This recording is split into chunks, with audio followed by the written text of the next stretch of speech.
Hi student, welcome to my channel success path education. ये आपका अपना चैनल में आपका स्वागत है। अभी तक अपना वीडियो को लाइक नहीं किए हैं तो लाइक और कमेंट जरूर करेंगे, सब्सक्राइब करना ना भूलेंगे। तो हम लोग जीव विज्ञान का जैव प्रक्रम का अति लघु प्रश्न पढ़ेंगे। जैव प्रक्रम का अति लघु प्रश्न, जिसमें 35 क्वेश्चन है। तो सभी सब्जेक्ट का ऑल सब्जेक्ट आपको इस चैनल पर पढ़ने को मिलेगा। तो डेली आपका इसी तरह से वीडियो मिलेगा। तो अपने दोस्तों को शेयर करें और कमेंट करें। तो आपका पहला क्वेश्चन है, बहुत ही इंपॉर्टेंट। जैव प्रक्रम किसे कहते हैं? जैव प्रक्रम किसे कहते हैं?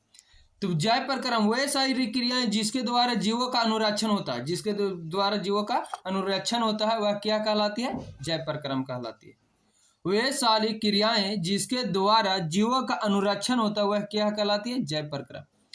नेक्स्ट क्वेश्चन दूसरा क्या है? बहुत ही इंपॉर्टेंट क्वेश्चन है आप लोग का, यह आप लोग का हल कराया जा रहा है। बहुकोशिकीय जीवों में ऑक्सीजन की आवश्यकता विसरण द्वारा क्यों नहीं पूरी हो पाती है? तो बहुकोशिकीय जीवों में जिसका शरीर का अंग जटिल होते हैं तथा सारी कोशिकाएं सीधे पर्यावरण के संपर्क में रहती है, इसके कारण ऑक्सीजन का आपूर्ति विसरण के द्वारा संभव नहीं है, क्योंकि हम लोग का पूरा शरीर किसके पर्यावरण के संपर्क में है, इसी कारण से नहीं हो पाती है। नेक्स्ट क्वेश्चन, जो आपका क्वेश्चन नंबर 3 है कि जीवों में पोषण की प्रमुख 2 विधियां क्या है? तो जीवों में 2 प्रकार के पोषण करते हैं, एक स्वपोषण होते हैं, एक परपोषण होते हैं। सिर्फ इतना ही लिखना, आपको हम बता देंगे कि स्वपोषण किसे कहते हैं और परपोषण। तो वैसा जीव जिसका भोजन के लिए किसी अन्य जीव पर निर्भर नहीं रहते हैं, जो भोजन के लिए किसी अन्य जीव पर निर्भर नहीं रहते हैं, उसे क्या कहते हैं? स्वपोषी बोलते हैं। उसे क्या कहते हैं? स्वपोषी कहते हैं। और जो भोजन के लिए किसी अन्य जीव पर निर्भर रहते हैं, वो उसे क्या कहते हैं? उसे परपोषण कहते हैं। जैसे हम लोग परपोषण है, मानव जो होते हैं परपोषण। स्वपोषण हो गए पेड़ पौधे, ठीक है। तो अति लघु में ज्यादा नहीं लिखना, सिर्फ इतना ही। चौथा नंबर आपका क्वेश्चन है कि हरे पौधे में किस प्रकार का पोषण पाया जाता है? तो हरा पौधा में किस प्रकार का पोषण? तो वह स्वपोषण होते हैं, क्योंकि वह प्रकाश की संश्लेषण करके क्लोरोफिल से क्या बनता है? उसका भोजन बन जाता है। तो किस प्रकार का होता है? स्वपोषण होता है। आप लोग लिख लीजिए। बहुत आप लोग का टीचर ट्यूशन में बताते होंगे कि नोट्स बना कर लाइएगा, आप लोग का बनाने में बहुत कष्ट होता होगा, इसीलिए हम आपका ये वीडियो बना दे रहे हैं। और चैनल को सब्सक्राइब नहीं किए तो सब्सक्राइब करें और अपना जो भी दोस्तों है उनको शेयर करें। जंतुओं में पोषण की कौन सी विधि अपनाई जाती है? तो जंतु में पोषण की कौन सी विधि अपनाई जाती है? तो जंतु में पोषण की परपोषी विधि पाई जाती है। जंतु में हम लोग एक दूसरे पर होते हैं। 6 नंबर क्वेश्चन है, 3 प्रकार के परपोषण विधि का नाम लिखे। 3 प्रकार, एक मृतजीवी पोषण होते हैं, एक परजीवी होते हैं, वो प्राणी संपोषण होते हैं। तो मृतजीवी में होते हैं जो मरे हुए जीव को खाते हैं, और एक परजीवी जो दूसरे जीव पर निर्भर रहते हैं, और एक होते हैं प्राणी संपोषण जो दूसरे को अपघटित द्वारा होते हैं। तो 3 ही नाम ही सिर्फ लिखना। तो अभी तक welcome to my channel success path education. अभी तक चैनल को सब्सक्राइब नहीं किए तो सब्सक्राइब जरूर करें, बहुत ही इंपॉर्टेंट है। संपूर्ण प्रकाश संश्लेषण की प्रक्रिया का रासायनिक समीकरण लिखें। रासायनिक समीकरण लिखने बोल रहा है। तो देखिए, कार्बन डाइऑक्साइड और हाइड्रोजन, 6 कार्बन और हाइड्रोजन, सूर्य का प्रकाश क्लोरोफिल रहेगा, तो यहाँ प्रकाश संश्लेषण C6H12O6 और 6O2H2O का हो गया। तो ये आपका प्रकाश संश्लेषण का आपका बुक में भारतीय भवन से बनाया गया है। काहे कि जितना टीचर सब NCERT से लोग बनाते हैं, तो हम सोचे बच्चे लोग ज़्यादा भारतीय भवन से पढ़ते, तो हम भारतीय भवन से बना दें। चलिए, तो क्वेश्चन नंबर 8 है, प्रकाश संश्लेषण की प्रक्रिया में उत्पाद के रूप में बनता है। तो प्रकाश संश्लेषण के जो प्रक्रिया होता है, जो उत्पाद के रूप में बनता है, वो ऑक्सीजन बनता है। क्या बनता है? ऑक्सीजन। आप लोग याद रखिएगा कि उत्पाद के रूप में क्या बनता है? ऑक्सीजन। क्वेश्चन नंबर 9 है, वीडियो को लास्ट तक देखेंगे, बहुत ही इंटरेस्टेड होगा और आपका नोट्स भी बन जाएगा। प्रकाश संश्लेषण की प्रक्रिया हरित लवक या क्लोरोप्लास्ट में क्यों होती है?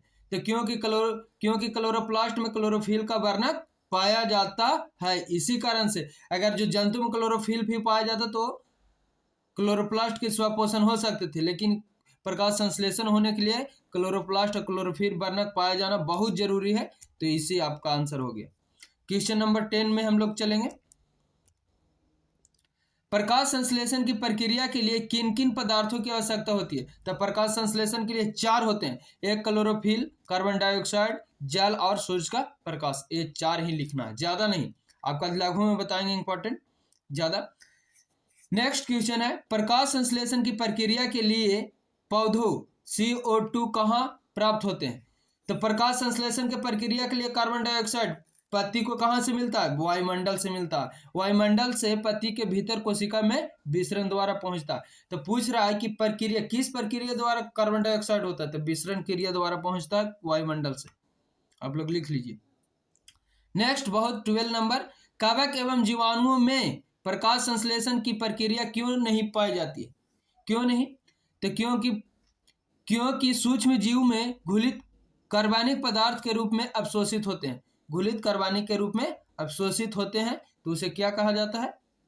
जीवाणु संश्लेषण कर लेते हैं। क्वेश्चन नंबर 13, पोषण के दृष्टि से अमीबा तथा पैरामीशियम किस प्रकार के जंतु हैं?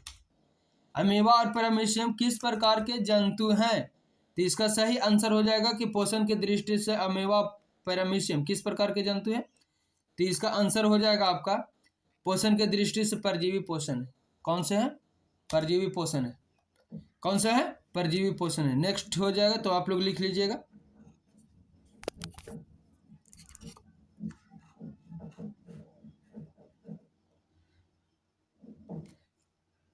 चौदह नंबर क्वेश्चन, मनुष्य के आहार नाल का कौन सा मुख भाग में बांटा गया?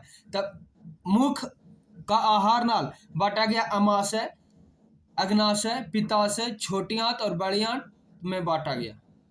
यही इतना लिखना है सिर्फ आप लोग का। नेक्स्ट 50 नंबर हो गया, आप लोग लिख लीजिएगा। ग्रसनी में स्थित 2 छिद्रों का नाम लिखे थे, एक निगल द्वार, एक कंठ द्वार होते हैं। ग्रसनी में 2 छिद्र होते हैं, एक निगल द्वार होता है, एक कंठ द्वार होते हैं। क्वेश्चन नंबर 16 है, मनुष्य में पाचन आहार नाल के किस भाग से शुरू होता है? पाचन आहार नाल के किस भाग से शुरू होता है? तो वो मुंह से होता है। कहां से होता है? मुंह से होता है। आंसर हो जाएगा मुंह से। क्वेश्चन नंबर 17, मनुष्य के आहार नाल के किस भाग में पचे हुए भोजन का अवशोषण होता है? तो पचे हुए भोजन का अवशोषण किससे होता है? तो मनुष्य के आहार नाल के छोटी आंत में पचे भोजन का अवशोषण होता है। मुख्य रूप से भोजन पचता है आपका छोटी आंत में। तो आप लोग छोटी आंत लिख लीजिएगा, उतार लीजिए आप लोग कॉपी में। क्लोरोफिल वर्णक कहाँ पाया जाता है? तो क्लोरोफिल वर्णक पाया जाता है क्लोरोप्लास्ट में। क्लोरोप्लास्ट में आप लोग लिख लीजिए। क्वेश्चन नंबर 19, प्रकाश संश्लेषण प्रक्रम द्वारा पौधे का क्या निर्माण करते हैं? तो क्या निर्माण करते हैं? भोजन। क्वेश्चन नंबर 20, मृत जीवी को क्या कहते हैं? तो मृत जीवी को अपघटक बोलते हैं। क्या बोलते हैं? अपघटक। क्वेश्चन नंबर 21, जिस जीव के शरीर से परजीवी अपना भोजन प्राप्त करते हैं वह क्या कहलाते हैं? पोषी कहलाते हैं। क्या कहलाते हैं? पोषी कहलाते हैं। नेक्स्ट क्वेश्चन है, गोबर छत्ता के किस प्रकार का पोषण होता है? तो गोबर छत्ता मृत जीवी होते हैं। गोबर छत्ता किस प्रकार का होता है? मृत जीवी। क्वेश्चन नंबर 23, पत्तियों का कौन सा अंग कार्बन डाइऑक्साइड युक्त वायु प्रवेश द्वार है? तो क्लोरोफिल तथा हरित लवक है। कार्बन डाइऑक्साइड में क्या होता है? क्लोरोफिल और हरित लवक। नेक्स्ट क्वेश्चन बहुत ही अच्छा पूछा है भारती भवन ने, पोषण के दृष्टि से जंतु को क्या कहा जाता है? तो पोषण के दृष्टि से स्वपोषी और परपोषी कहा जाता है। आप लोग लिख लीजिएगा, स्वपोषी और परपोषी। क्वेश्चन नंबर 25, अमीबा में भोजन का पाचन कहाँ होता है? तो अमीबा में भोजन का पाचन रसधनी में होता है। कहाँ होता है? रसधनी में होता है। क्वेश्चन नंबर 26, मनुष्य में पाचन के लिए विशेष अंग को क्या कहते हैं? तो आहार नाल कहा जाता है। क्या कहा जाता है? आहार नाल कहा जाता है। आप लोग लिख लीजिएगा। अभी तक अपना चैनल सक्सेस पाथ को सब्सक्राइब नहीं किए तो सब्सक्राइब और लाइक और दोस्तों को शेयर जरूर करें। मनुष्य के जीभ के ऊपरी सतह पर पाए जाने वाली संरचना को क्या कहते हैं? तो स्वाद कलियां बोला जाता है, क्योंकि हम लोग स्वाद कहाँ से लेते हैं? जीभ से लेते हैं। तो क्या बोला जाता है? स्वाद कलियां, कलियां बोलते हैं हम लोग। बहुत ही इंपॉर्टेंट, मुख गुहा से भोजन कहाँ पहुंचता है? तो मुख गुहा से ग्रास नली में पहुंचता है। कहाँ पहुंचता है? ग्रास नली में। तो आप लोग लिख लीजिएगा ग्रास नली में। 29 ग्रास नली के दीवार के तरंग किस तरह होने वाली सिकुड़न एवं फैलाव को क्या कहते हैं? तो क्रम संकुचन का बोलते हैं, क्रम संकुचन बोलते हैं। क्वेश्चन नंबर 30 भोजन में मौजूद प्रोटीन को पेप्टोन में कौन सा एंजाइम परिवर्तित करता है? तो कौन सा करता है? वो करता है पेप्सिन। कौन करता है? पेप्सिन। क्वेश्चन नंबर 31 आहार नाल का सबसे लंबा भाग को क्या कहते हैं? तो बड़ी आंत। आहार नाल का सबसे बड़ा भाग क्या है? बड़ी आंत। शरीर का सबसे बड़ी ग्रंथि क्या है? तो सबसे बड़ी ग्रंथि यकृत ग्रंथि, जिसका वजन 1.5 kg के लगभग होता है। 1.5 kg का लगभग होता है। पाचन की क्रिया कहाँ पूर्ण होती है? तो रेक्टम में। पाचन की क्रिया कहाँ पूर्ण होती है? रेक्टम में। क्वेश्चन आप लोग का लास्ट है छोटी आंत एवं बड़ी आंत के जोड़ों पर अवस्थित नली को क्या कहते हैं? तो सिक्कम बोलते हैं। क्या बोलते हैं? सिक्कम बोलते हैं। क्वेश्चन लास्ट है आपका अपचा भोजन का अस्थायी तौर पर कहाँ संचित रह जाता है? रेक्टम में। आंसर क्या हो जाएगा? रेक्टम। वेलकम। आप लोग चैनल को सब्सक्राइब नहीं किए तो प्लीज सब्सक्राइब और लाइक जरूर करें।